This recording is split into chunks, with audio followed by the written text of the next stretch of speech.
Hey summoners, Shakarez or Killbot here, and welcome to the third installment of the Analysis Corner. Today I'm going to talk about sOAZ's Renekton, but before I start I wanted to thank Neryth, who is a Diamond 1 Renekton main, and the Dark Tonko, who is a fellow YouTuber, for helping me out with this video. Now the first thing that may come to mind is Renekton? Why Renekton? He always does the same build. Well, sOAZ is quite the innovator. Not only he tends to bring out different picks once in a while, he also builds different items from the rest of the top laners sometimes. So on Renekton, we saw him build Blade of the Ruined King, both versus Alliance and Millennium. But why did he build it though? Is there any specific reason? Now then, there are 4 reasons for sOAZ's reasoning behind getting Blade of the Ruined King on Renekton, 2 being general reasons that apply for any champion, especially a bruiser, and the other 2 being related to Renekton's kit. Let's get started then. So, first, it's a great standalone item. In the current meta in competitive play, you'll usually have 1 or even 2 super tanks. This means that Blade of the Ruined King is a perfect counter to the health stacking meta. The passive makes all of your attacks deal 5% of a target's current health, which is obviously a lot of extra damage when your target is over 2000 HP. So it's extra 100 damage when you're at 2000 HP and 150 damage when you're at 3000. One thing that is also worthy of a mention is in both games you don't see sOAZ with a standalone dagger. This is because it's not really a worthy purchase. Blade of the Ruined King has a really weird build path. You'll mostly see people going straight for Cutlass, but then only completing the item when they have enough money to finish the whole item, when they don't need the attack speed. So examples like Renekton or Zed, you'll usually see this happen. Okay, on to the second reason, which is the active lets you catch carries with more ease. Now, not only does Blade active slow your target, it also speeds you up, making it much easier to catch targets you want to stick to. Paired with Slice and Dice and a very strong stun, it should be very easy to lock down a target or, in a worst case scenario, to force a flash. It also does tons of damage because it deals 15% of a champion's maximum health in physical damage. Used on an 80 carry mid to late game, it will mean an extra 200 damage or more. On a tankier target with say 3000 HP, it'll translate into 450 damage dealt instantly. So, these are the general reasons to pick up Blade of the Ruined King. What about specific reasons to pick it up on Renekton?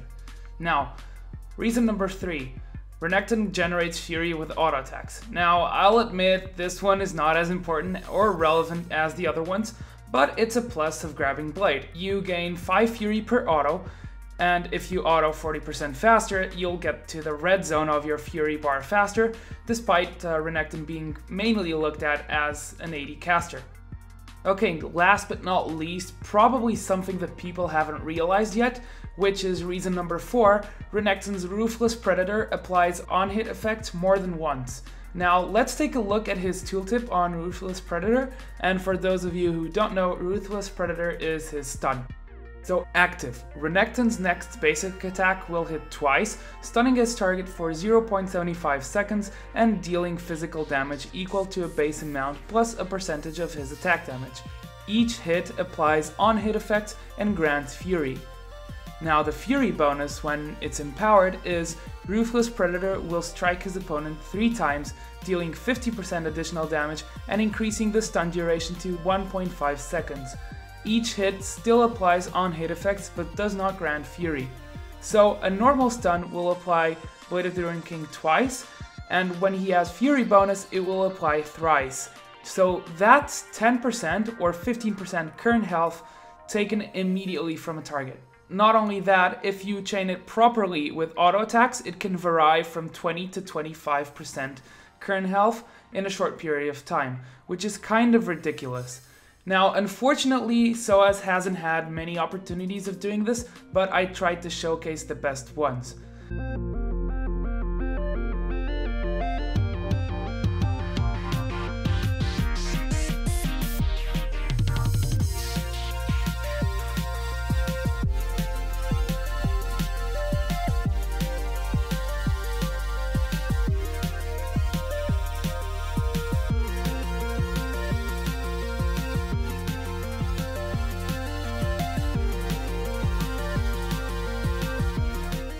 I hope you guys enjoyed this episode of the Analysis Corner. If you'd like to give me ideas that I can take into consideration for future episodes, you can tweet me at Shakarez with the hashtag Analysis Corner with what you'd like to see. And as always, if you haven't done it yet, remember to subscribe to me, and if you enjoyed the video, drop a like as it helps a bunch. That's all for today. I'll see you guys in the Rift. Shakarez signing out.